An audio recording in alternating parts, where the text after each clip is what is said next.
Good morning student. आज की हिंदी की ऑनलाइन क्लास में आप सभी का एक बार फिर से स्वागत है।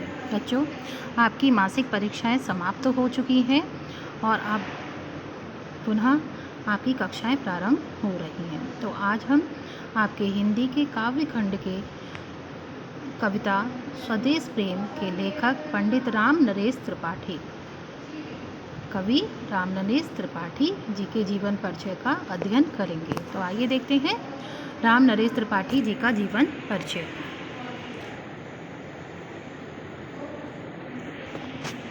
हिंदी साहित्य के विख्यात कवि राम नरेश त्रिपाठी जी का जन्म सन 1889 में उत्तर प्रदेश के जौनपुर जिले के कोयरीपुर ग्राम के एक साधारण कृषक परिवार में हुआ था। तो बच्चों, इनका जन्म कब हुआ था? तिथि ध्यान रखनी है आपको, 1889 ईस्वी में। और जन्म स्थान क्या है? जौनपुर जिले के कोयरीपुर ग्राम में एक साधारण कृषक परिवार में हुआ था। इनके पिता का नाम पंडित रामदत्त त्रिपाठी था। क्या था इनके पिता का नाम? पंडित रामदत्त त्रिपाठी। एक आस्तिक ब्राह्मण थे। इन्होंने 9वीं कक्षा तक स्कूल में पढ़ाई की तथा बाद में स्वतंत्र अध्ययन और देशाटन से असाधारण ज्ञान प्राप्त किया और साहित्य साधना को ही अपने जीवन का लक्ष्य बनाया। इन्हें केवल हिंदी ही नहीं वरन अंग्रेजी, संस्कृत, बंगला और गुजराती भाषाओं का भी अच्छा ज्ञान था। तो इनको कौन कौन सी भाषाओं का ज्ञान था? अंग्रेजी, संस्कृत, बंगला और गुजराती। तो बच्चों, किसी भी लेखक का या कवि का जीवन परिचय लिखते समय आप उसके मुख्य बिंदुओं को अवश्य याद करेंगे कि उसका जन्म कहाँ हुआ था, कब हुआ था, उनके पिता का नाम क्या था, कौन कौन सी भाषाओं का उन्हें ज्ञान था। तो ये चीज़ें आपको याद रखनी है। इन्होंने दक्षिण भारत में हिंदी भाषा के प्रचार और प्रसार का सराहनीय कार्य कर हिंदी की अपूर्व सेवा की। ये हिंदी साहित्य सम्मेलन की इतिहास परिषद के सभापति होने के साथ साथ स्वतंत्रता सेनानी एवं देश सेवा भी थे। स्वतंत्रता सेनानी भी थे और देश सेवी भी थे।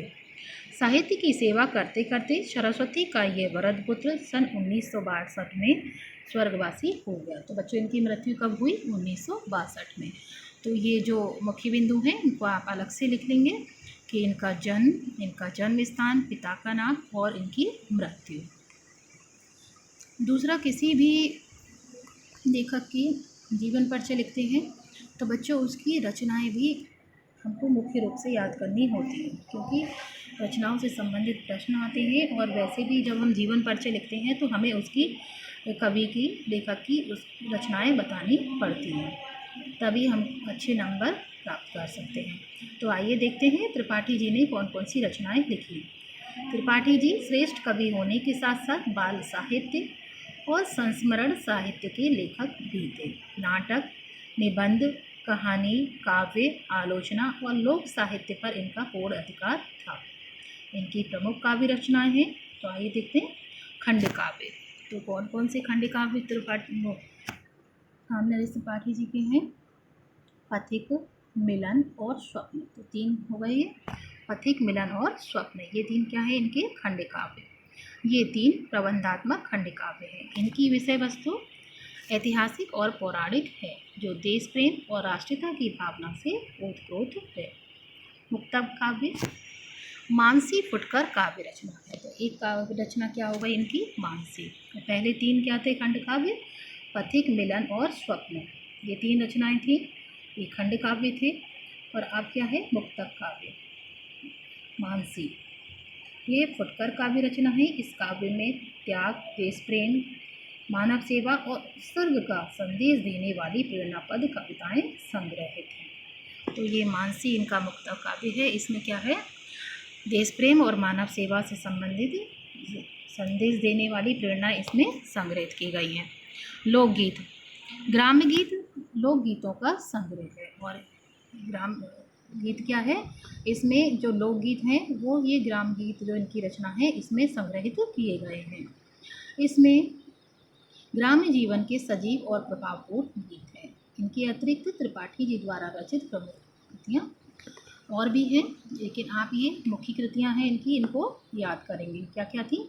पथिक, मिलन, स्वप्न, मानसी और ग्राम्य गीत। तो बच्चों इसमें आपसे 1 नंबर का प्रश्न भी बहुविकल्पीय पूछा जा सकता है कि मिलन खंडकाव्य के लेखक का नाम बताइए, मानसी के लेखक का नाम बताइए। तो इस तरीके से भी 1 नंबर के प्रश्न बहुविकल्पीय आपसे पूछे जा सकते हैं। साहित्य में स्थान, खड़ी बोली के कवियों में आपका प्रमुख स्थान है। अपनी सेवाओं द्वारा हिंदी साहित्य के सच्चे सेवक के रूप में त्रिपाठी जी प्रशंसा के पात्र हैं। राष्ट्रीय भावों के उन्नायक के रूप में आप हिंदी साहित्य में अपना विशेष स्थान रखते हैं। तो बच्चों ये रामनरेश त्रिपाठी जी का जीवन परिचय था। मैं इसकी PDF आपको सेंड करूँगी, आप उसको अपनी कॉपी में अच्छे से लिख लेंगे और इसके जो मुख्य बिंदु हैं उनको अच्छे से हाईलाइट कर लेंगे कि जन्म, जन्म स्थान, पिता का नाम, मृत्यु और उनकी रचनाएं, क्योंकि इनसे संबंधित बहुविकल्पीय प्रश्न भी आ जाते हैं।